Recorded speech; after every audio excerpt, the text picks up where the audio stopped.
So I go down and I say, okay, I want to buy this clear thing. I'm going to do that because that's enough for me. I just go right there. No reg ever had to reg me. As a matter of fact, I used to reg the regs. They would fucking run because I'd do things to them, you know, stuff like that. I'd fuck with them. I like doing that. But at any rate, so I go to the reg. I say, I want to do this thing. And I figure it's going to be like, you know, between 5 and 10 grand. You know, because the Purif thing was like 1,100. Figuring clear thing, it's going to be more. But I figured, what the fuck? I had a couple of bucks saved, and I said, what? Well, I buy the fucking, they tell me the price of the thing, and that's another thing. You know, the way they just can't say, you know, oh yeah, the clear, it's 1150. You know, it's like they just have to. They're not used to somebody just coming in and saying, let me get that thing. So that was hours and hours and hours. And of course, Bodie, you know, is like, he's in there with me, and he's my FSM, and at that point, you know, he's going to get 10%, and he's excited because, you know, he was broke at the time. And at any rate, it was like 50 grand. So within 3 weeks, within 3 days, and I probably had 60 grand in my name at that point. I plopped down 50. I said, let's go.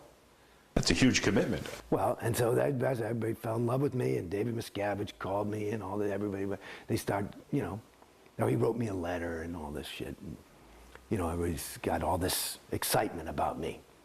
And then the other thing was that part of the reason it cost 50 grand also was because they said, you know, training. I said, what's fucking training? And they said, you mean I can't do, I just thought you sat there, you held those cans. I'd done it in the interview, it sounded easy. I say, and if it's going to be that great, and I remember reading what clear is and all that, sounds pretty fucking good. And all I'd done is sat there and I knew who I was. That's all I'd ever, which probably the biggest win I had in Scientology was on that first day.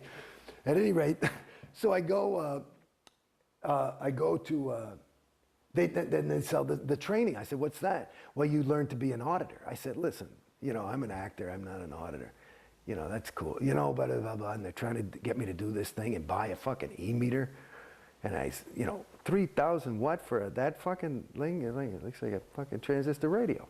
And, but I'm like, oh man, okay. But I trust them. I figure, you know, because they're delivering a thing. These are good people.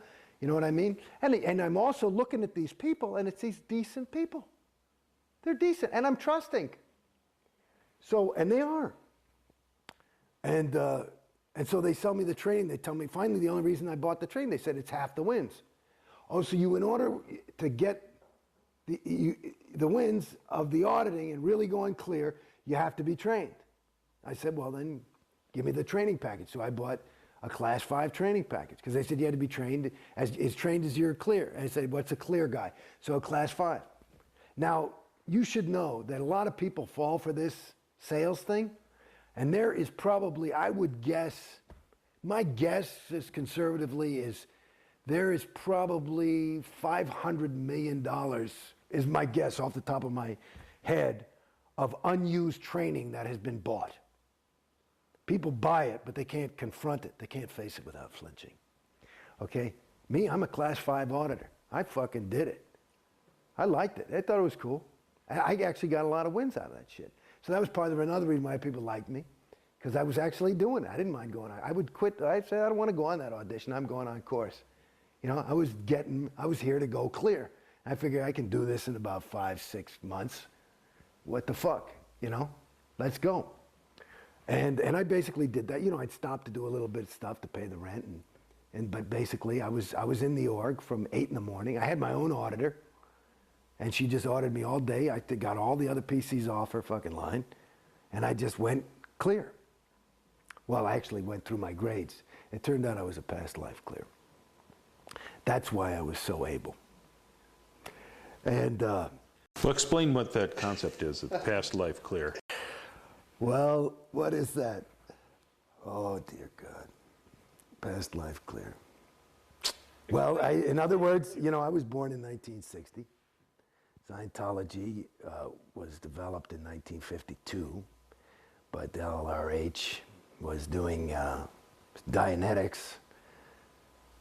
I'm having a moment.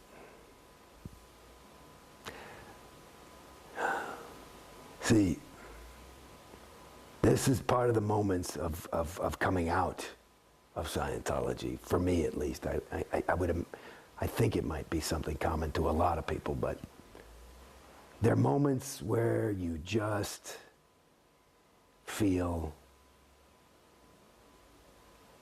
a loss. And it's not a loss of, I miss Scientology by any stretch. It's a loss. It's a regret of having invested so much in something that is empty. And so there are these moments, I just had one, where you just go, whew. So at any rate, a past life clear would be somebody, because a clear even though LRH says absolutes are unobtainable, that's a state that he called a homo novus. You're not even a human being. You're not even a homo sapiens anymore. Homo sap, as he calls it. You're a homo novus, which would be new man in Latin. And so it's a new state on the evolutionary track. So I'm more evolved than regular mortal humans. I was declared to have been somebody who had gone clear in a past life, which would have been my last life. Even though supposedly the tech wasn't there for somebody to go clear. Well, you can go clear. Well, no, Dianetics was written in 1950. And he was talking about the state of clear in Dianetics. It was not until they wanted that I personally believe that, it's just that there's always something being re-released because it never was quite correctly done or understood. And all the people who went clear last lifetime, even though they may have been on OT8s, were pulled back in because in New Era Dianetics, which was a later way of going clear, there was a different criteria. There were different criteria for what was a clear and getting rid of an engram, which is a whole thing. And so you had to go in and get all the postulates off. At your point, what were you supposed to achieve as a clear? Well, here's the thing. I mean, this is a funny thing for me, and this is if you read Dianetics, the state of clear is somebody who is never likely to get sick. He has a perfect memory. It's even intimated, and this was in 1950 when there was is that he could be immortal. He may never die. It's pretty funny. And so that's what the state of clear is. They define it as no longer has his own reactive mind, which is a rigged game to get somebody to take OT levels, which is their real moneymaker. But the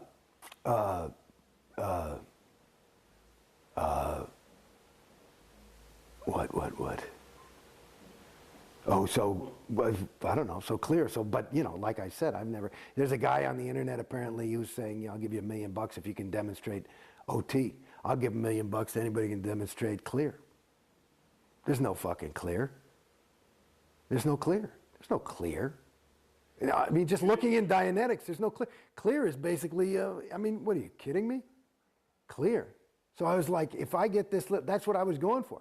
It's too good to be true. And that's basically it. That goes back to that feeling of loss, is because, you know what it is? I'm sorry to say. See, and I'm actually realizing something for myself right now, because this is cathartic in a way for me, but it's the same feeling. That loss is the feeling that I got. Like, I'm no stupid guy. I grew up in New York City, and I never got mugged.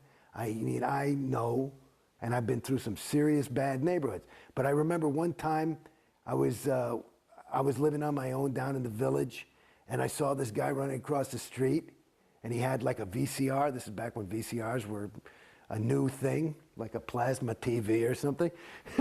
And he's like, he'd obviously stolen the thing, and he's like, hey, you can have this for $50, right? And I bought it, took it home, and it was full of bricks and shit, and I was I got conned. And that's the feeling of loss. because I talk, it actually going back, you're asking me about clear, it's a con. It's a con. And like any, and you know it's an interesting, I mean, this is way segueing, but this is something I don't know if it'll be, it's interesting, is that, you know, there's a book that LRH wrote called The History of Man. And he talks about a lot of these traps that can catch a thetan, which is something that has no matter any space, time, or location, but it can catch a thetan. But he's got interest and curiosity, right? And so there's these things called theta traps. And so, and the best theta traps are ones that the thetan runs on autopilot. Like if I'm trying to enslave somebody, the last thing I want to do is have to worry about fucking, you know, keeping the key and the lock and the, you know, the best traps, you get a guy to just keep himself in jail, right? And that's what Scientology does. You just keep yourself in jail. And that you know, that's it. It's a perfect theta trap because you know, you believe it and you are investing your time and your money. And so it's, you know, you can't be a fool. That's too much to confront, you know?